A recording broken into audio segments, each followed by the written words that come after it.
RCCB socket tester എങ്ങനെയാണ് ഉണ്ടാക്കുന്നത് എന്നാണ് ഇന്നത്തെ നമ്മുടെ വീഡിയോ. അതിനായിട്ട് ആവശ്യമുള്ളത് ഇതുപോലെയുള്ള ജനറൽ പർപ്പസിന് ഉപയോഗിക്കുന്ന PCB. ഇതിൽ മറ്റ് പ്രിൻറ്റിംഗ് സർക്യൂട്ടോ കാര്യങ്ങളോ ഒന്നുമില്ല. ഇതുപോലെ ഉള്ള ഒരു പുഷ് ബട്ടൺ. ഇത് മൊമെൻ്ററി പുഷ് ബട്ടനാണ്, നോർമലി ഓപ്പൺ ആയിട്ടുള്ള പുഷ് ബട്ടൺ. അതായത് ഈ മൊമെൻ്ററി സ്വിച്ച് എന്ന് പറഞ്ഞാൽ നമ്മൾ പ്രസ് ചെയ്ത് പിടിച്ചുകൊണ്ട് ഇരിക്കുന്ന സമയത്ത് മാത്രം ഇവിടെ കോണ്ടാക്റ്റ് കിട്ടുകയും ആ പ്രസ്സിങ് മാറ്റുന്ന സമയത്ത് ആ കോണ്ടാക്റ്റ് ഓപ്പൺ ആയി പോവുകയും ചെയ്യും. ചില പുഷ് ബട്ടൺസ് നമ്മൾ ഒരു തവണ പ്രസ് ചെയ്യുമ്പോൾ അവിടെ ആ കോണ്ടാക്റ്റ് ഓൺ ആവുകയും വീണ്ടും ഒരു തവണ അവിടെ പ്രസ് ചെയ്യുമ്പോൾ ഓഫായി പോവുകയും ചെയ്യുന്നു. അങ്ങനത്തെ സ്വിച്ച് അല്ല നമുക്ക് വേണ്ടത് മൊമെൻ്ററി ഓപ്പറേഷൻ സ്വിച്ചാണ്.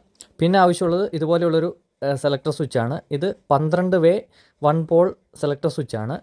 ഈ സ്വിച്ചിൽ നമുക്ക് 12 സ്വിച്ചിങ് കിട്ടും. ഇതിൻ്റെ സെൻട്രൽ കാണുന്നതാണ് അതിൻ്റെ കോമൺ പോയിൻറ്റ്.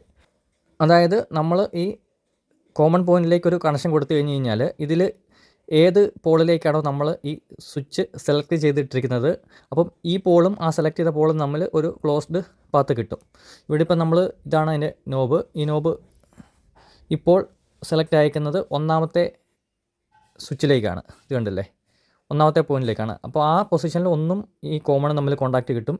ഇനി നമ്മൾ രണ്ടിലേക്ക് ഇടുന്ന സമയത്ത് കോമണും രണ്ടും തമ്മിൽ കോണ്ടാക്റ്റ് കിട്ടും. അതാണ് ഇതിൻ്റെ വർക്കിംഗ്.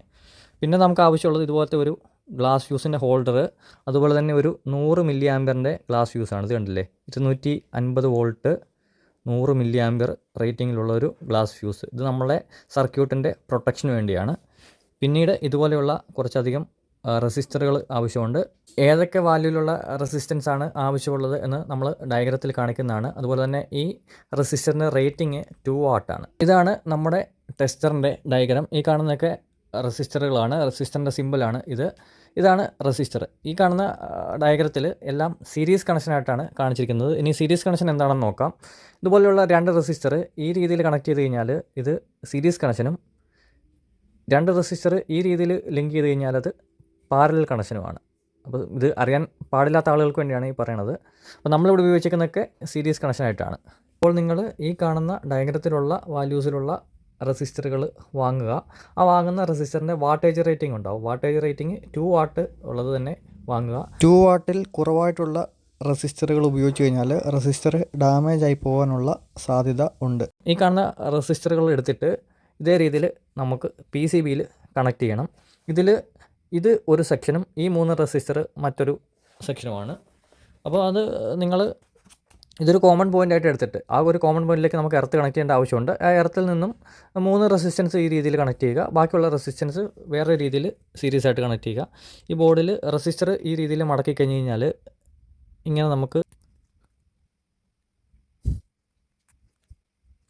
കണക്ട് ചെയ്തതിന് ശേഷം ഇത് തമ്മിൽ ലിങ്ക് ചെയ്യുക. എന്നിട്ട് ബാക്കിയുള്ള ലീഡ് കട്ട് ചെയ്യുക. അപ്പോൾ ഇത് തമ്മിൽ സീരീസ് കണക്ഷനായി. വീണ്ടും അടുത്ത റെസിസ്റ്റർ ഇവിടെ കണക്ട് ചെയ്യുക. ആ രീതിയിൽ അങ്ങോട്ടും ഇങ്ങോട്ടും കണക്ട് ചെയ്താൽ മതി. നമ്മളിവിടെ ഉണ്ടാക്കിയെടുത്തിരിക്കുന്നത് ഈ ഒരു രീതിയിലാണ്.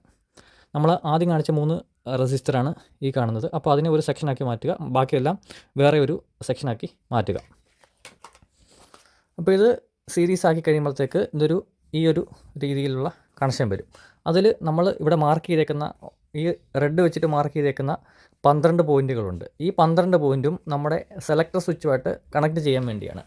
അതായത് ഇവിടെ നമ്മൾ ചെയ്യണത് ഫേസും എർത്തും തമ്മിലൊരു ലീക്കേജ് ക്രിയേറ്റ് ചെയ്യുകയാണ് ചെയ്യണത്. ഈ റെസിസ്റ്റർ ഉപയോഗിച്ചിട്ടാണ് ലീക്കേജ് ക്രിയേറ്റ് ചെയ്യണത്. റെസിസ്റ്ററിൻ്റെ വാല്യൂസ് മാറുന്നതിനനുസരിച്ചിട്ട് ലീക്കേജിലും വ്യത്യാസം വരും. അതുകൊണ്ടാണ് നമ്മളിവിടെ 12 പോയിൻറ്റുകൾ കൊടുത്തിരിക്കുന്നത്. അപ്പോൾ നമ്മുടെ സെലക്ടർ സ്വിച്ചിൻ്റെ ആദ്യത്തെ പൊസിഷൻ എന്ന് പറഞ്ഞു കഴിഞ്ഞാൽ ഏറ്റവും ലോവറായിട്ടുള്ള ലീക്കേജാണ്. അതായത് 5 മില്ലി ആംപിയർ ലീക്കേജാണ്. അപ്പം ആ ഒരു സെലക്ടർ സ്വിച്ചിൻ്റെ ഒന്നാമത്തെ പോളിലേക്ക് കണക്ട് ചെയ്യേണ്ടത് ഈ വയറാണ്. രണ്ടാമത്തെ പോളിലേക്ക് കണക്ട് ചെയ്യേണ്ടത് ഈ ജംഗ്ഷനാണ്. മൂന്നാമത്തേതിൽ കണക്ട് ചെയ്യേണ്ടത് ഈ താഴെ നിന്നാണ്. 3, 4, 5, 6, 7, 8, 9, 10, 11, 12 അങ്ങനെ നിങ്ങൾ സെലക്ടർ സ്വിച്ചിൻ്റെ ഓരോരോ പോളിലേക്ക് കണക്ട് ചെയ്യേണ്ട വയറുകളാണ് ഈ കാണിക്കുന്നത്.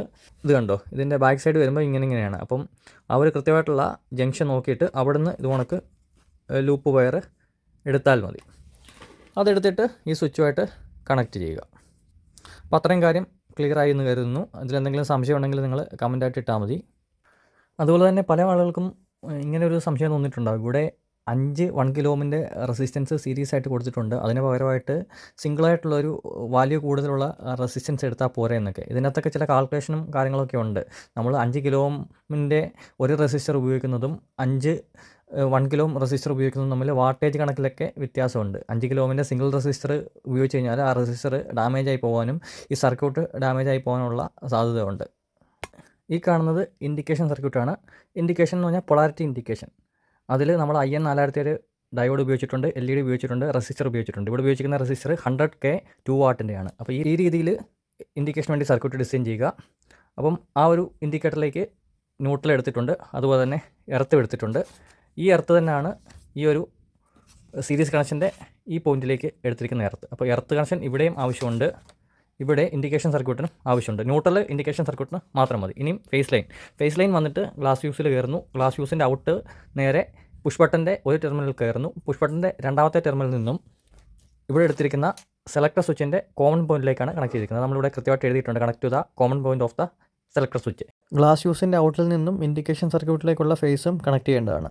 ഇനി ഈ ഒരു സർക്യൂട്ട് എങ്ങനെയാണ് വർക്ക് ചെയ്യുന്നത് നോക്കാം. ഇവിടെ എത്തുന്ന ഫേസ് സപ്ലൈ നമ്മൾ പുഷ് ബട്ടൺ പ്രസ് ചെയ്യുന്ന സമയത്ത് ഈ സെലക്ടർ സ്വിച്ചിൻ്റെ കോമൺ പോയിന്റിലേക്ക് എത്തുകയും ആ കോമൺ പോയിന്റിൽ നിന്ന് നമ്മൾ സെലക്ട് ചെയ്തിരിക്കുന്ന പോയിന്റിലേക്ക് ആ സപ്ലൈ കണക്ട് ആവുകയും ചെയ്യുന്നു. ഇവിടെ ഇപ്പോൾ നമ്മൾ ഒന്നാമത്തെ പോയിന്റിലേക്ക് ഇട്ടുവെന്ന് കരുതുക.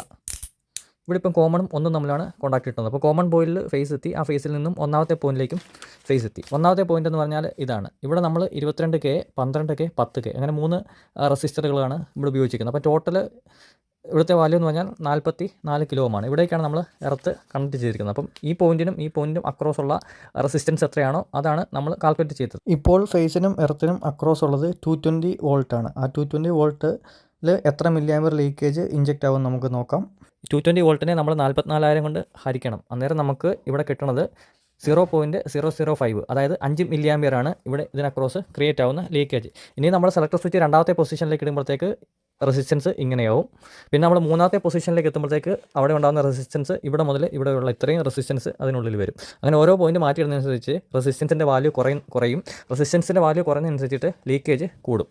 ടെസ്റ്റർ വർക്ക് ചെയ്യുന്നത് പൂർണ്ണമായിട്ടും ഓംസ് ലോ പ്രകാരമാണ്. അതായത് വോൾട്ടേജിനെ ഡിപ്പെൻഡ് ചെയ്തിട്ടാണ് വർക്ക് ചെയ്യുന്നത്. അതായത് വോൾട്ടേജ് കുറയുന്നതിനനുസരിച്ചിട്ട് നമ്മൾ ഡിസൈൻ ചെയ്തിരിക്കുന്ന ഓരോ പോയിന്റിലുമുള്ള കറണ്ട് ഫ്ലോ കുറയുകയും വോൾട്ടേജ് കൂടുന്നതിനനുസരിച്ചിട്ട് ആ ഡിസൈൻ ചെയ്തേക്കുന്ന റെസിസ്റ്ററിലേക്ക് എത്തുമ്പോഴുള്ള കറണ്ട് ഫ്ലോ കൂടുകയും ചെയ്യുന്നു. നമ്മളിതിനു മുമ്പ് ചെയ്ത വീഡിയോ നിങ്ങൾ നോക്കിയാൽ അറിയാം. നമ്മൾ ഇഞ്ചെക്ട് ചെയ്ത ഓരോ ലീക്കേജും ക്രിയേറ്റ് അയക്കുന്നത് 220 വോൾട്ടിലാണ്. ആ 220 വോൾട്ട് എന്നുള്ളത് ഫേസിനും എർത്തിനും അക്രോസ് ഉള്ള വോൾട്ടേജാണ് കേട്ടോ. ഫേസും ന്യൂട്രലും തമ്മിലുള്ള വോൾട്ടേജ് അല്ല നമ്മൾ റെഫറൻസ് ആയിട്ട് എടുക്കേണ്ടത് ഫേസ് ടു എർത്ത് വോൾട്ടേജാണ്. അപ്പം 220 വോൾട്ട് ഡിസൈൻ ചെയ്തിരിക്കുന്ന ഈ ടെസ്റ്റർ നിങ്ങളൊരു 250 വോൾട്ടിലേക്ക് കണക്ട് ചെയ്യുന്ന സമയത്ത് അവിടെ മാർക്ക് ചെയ്തിരിക്കുന്ന ലീക്കേജ് അല്ല അവിടെ ക്രിയേറ്റ് ആവുന്നത്. അതുപോലെ തന്നെ 220 വോൾട്ടിന് വരെ ഒരു 180 വോൾട്ട് സിസ്റ്റത്തിലേക്കാണ് നിങ്ങളത് കണക്ട് ചെയ്യുന്നതെങ്കിൽ അവിടെ ലീക്കേജ് കുറയുന്നു. അതിന് ചെറിയൊരു കാൽക്കുലേഷനോടെ കാണിച്ചു തരാം. ഇതിപ്പം 30 മില്ലിയാമ്പറിൻ്റെ കാര്യമാണ് പറയുന്നത്. 220 വോൾട്ടിൽ 30 മില്ലിയാമ്പർ ലീക്കേജ് ഇഞ്ചെക്റ്റ് ആവണമെങ്കിൽ അവിടെ ഉപയോഗിച്ചിരിക്കുന്ന റെസിസ്റ്ററിൻ്റെ ടോട്ടൽ വാല്യൂ എന്ന് പറയുന്നത് 7333 ഓം ആണ്.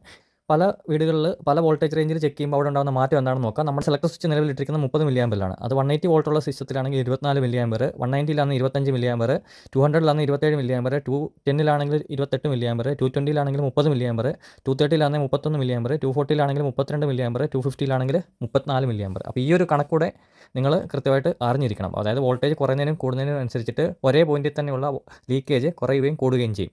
പല ആളുകളും പറഞ്ഞു കേട്ടിട്ടുണ്ട് ഞങ്ങൾ 35 മില്ലിയാമ്പർ ലീക്കേജ് ഇഞ്ചെക്ട് ചെയ്തിട്ട് പോലും RCCB ട്രിപ്പ് ആയിട്ടില്ല എന്ന്. അവിടുത്തെ കാരണം ഇതാണ്. ഒരു 180 വോൾട്ട് സിസ്റ്റം ആണെങ്കിൽ അവിടെ ആ ഒരു 30 മില്ലിയാമ്പർ RCCB ട്രിപ്പ് ആണെങ്കിൽ 30 മില്ലിയാമ്പർ ലീക്കേജ് ക്രിയേറ്റ് ആവണം. അവർ ടെസ്റ്റ് ചെയ്യുന്ന സമയത്ത് അത്രയും ലീക്കേജ് ക്രിയേറ്റ് ആവാത്തത് കൊണ്ടാണ് അവിടെ RCCB ട്രിപ്പ് ആവാത്തത്. ഈ വോൾട്ടേജിൻ്റെ കാര്യം പല ആളുകൾക്കും അറിയില്ല. പിന്നെ ഈ റെസിസ്റ്ററുകളൊക്കെ നമ്മൾ വാങ്ങിയിരിക്കുന്നത് എറണാകുളത്തുള്ള തോംസൺ ഇലക്ട്രോണിക്സിൽ നിന്നാണ്. ഓൺലൈനായിട്ട് നമുക്ക് വാങ്ങാൻ കിട്ടും. അവരുടെ വെബ്സൈറ്റ് നമ്മൾ ഇതിൻ്റെ അകത്ത് ചേർക്കുന്നതാണ്. അതുപോലെ തന്നെ നമ്മൾ സെലക്ടർ സ്വിച്ച് വാങ്ങിയിരിക്കുന്നത് ആമസോണിൽ നിന്നാണ്. ആ സെലക്ടർ സ്വിച്ചിൻ്റെ ലിങ്കും നമ്മൾ ഇവിടെ ചേർക്കുന്നതാണ്. പിന്നെ ഈ ടെസ്റ്റർ ഉണ്ടാക്കാനായിട്ട് ഉള്ള ഈ റെസിസ്റ്ററിൻ്റെയൊക്കെ വാല്യൂസും ഇവിടെ ഉപയോഗിച്ചിരിക്കുന്ന വാട്ടേജിൻ്റെയൊക്കെ കണക്ക് എങ്ങനെയാണ് കാൽക്കുലേറ്റ് ചെയ്ത് എടുത്തതെന്ന് അറിയണമെങ്കിൽ നിങ്ങൾക്ക് താല്പര്യമുണ്ടെങ്കിൽ കമൻറ്റ് ചെയ്യുക. അങ്ങനെ ഉണ്ടെങ്കിൽ നമ്മൾ പിന്നീട് അത് മറ്റൊരു വീഡിയോ ആയിട്ട് ചെയ്യുന്നതാണ്. തന്നെ PCBയിൽ ഇതുപോലെ ഹോൾ ചെയ്ത് കഴിഞ്ഞാൽ ഈ ഓരോ ലീഡും വരുന്ന മാർക്ക് നോക്കി ഹോൾ ചെയ്ത് കഴിഞ്ഞാൽ നിങ്ങൾക്ക് സെലക്ടർ സ്വിച്ച് ഇതുപോലെ ഫിറ്റ് ചെയ്യാൻ സാധിക്കും. ഇങ്ങനെ ഫിറ്റ് ചെയ്ത് കഴിഞ്ഞാൽ നിങ്ങൾക്ക് ഇവിടെ സോൾഡർ ചെയ്യാൻ എളുപ്പമായിരിക്കും. അല്ലാതെ നിങ്ങൾ ഒരു വയർ ഡയറക്റ്റ് ഇതിലേക്ക് സോൾഡർ ചെയ്ത് കഴിഞ്ഞാൽ ഇങ്ങനെ അനങ്ങി അത് വയറിൻ്റെ കണക്ഷൻ വിട്ടുപോകാനുള്ള സാധ്യതയുണ്ട്. നമുക്ക് നേരത്തെ അങ്ങനെ പറ്റിയിട്ടുണ്ട്. അതുകൊണ്ടാണ് പറയുന്നത്. സെലക്ടർ സ്വിച്ച് മാത്രമേ ആമസോണിൽ വാങ്ങാൻ കിട്ടത്തുള്ളൂ. ഈ നോബ് കിട്ടുന്നില്ല. ഈ നോബ് സെപ്പറേറ്റ് ഇലക്ട്രോണിക് ഷോപ്പിൽ നിന്നൊക്കെ വാങ്ങേണ്ടി വരും. ഇത് ഫിറ്റ് ചെയ്യുമ്പോൾ വേറൊരു കാര്യം കൂടെ ശ്രദ്ധിക്കാറുണ്ട്. നമുക്കിത് പല പൊസിഷനിൽ സെറ്റ് ചെയ്യാൻ പറ്റും. അപ്പോൾ നിങ്ങൾ ആദ്യം ചെയ്യേണ്ട ഏതെങ്കിലും ഒരു പൊസിഷനിൽ സെറ്റ് ചെയ്തിട്ട് ഇടത് സൈഡിലേക്ക് ഫുള്ള് തിരിക്കുക. ഇടത് സൈഡിലേക്ക് ഫുള്ള് തിരിക്കുമ്പോഴത്തേക്ക് ഈ സ്വിച്ച് നിലവിൽ ഒന്നാമത്തെ പൊസിഷനിലായിരിക്കും കിടക്കുന്നത്. അപ്പോൾ നിങ്ങളിവിടെ ഈ സെലക്ടർ സ്വിച്ചിൽ ഒന്നാമത്തെ പൊസിഷൻ എവിടെയാണെന്ന് നോക്കുക. ഇവിടുത്തെ ഒന്നാമത്തെ പൊസിഷൻ എന്ന് പറഞ്ഞാൽ ഇതാണ്. അവിടെ നിങ്ങളൊരു മാർക്കിംഗ് കൊടുക്കുക. ആ മാർക്കിംഗ് കൊടുത്തിട്ട് ഇതാണ് നമ്മൾ ഐഡൻറ്റിഫിക്കേഷന് വേണ്ടി വെച്ചിരിക്കുന്നത്. അപ്പോൾ ആ രണ്ട് ഈ മാർക്കിങ്ങും ഒരേപോലെ വരുന്ന രീതിയിൽ വച്ചതിന് ശേഷം വേണം ഈ നോബ് ഇങ്ങനെ തിരിക്കാനായിട്ട്.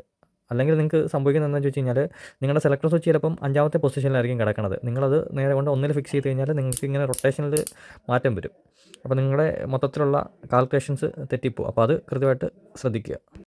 പിന്നെ നമ്മളിവിടെ എടുത്തിരിക്കുന്ന 3-പിൻ ടോപ്പ് കമ്പ്യൂട്ടർ ഷോപ്പിൽ നിന്ന് വാങ്ങിയതാണ്. ഒരു സ്റ്റാൻഡേർഡ് ഫിനിഷിംഗ് കിട്ടാൻ വേണ്ടിയാണ് ഇതുപോലെയുള്ള 3-പിൻ ടോപ്പ് വാങ്ങിയത്.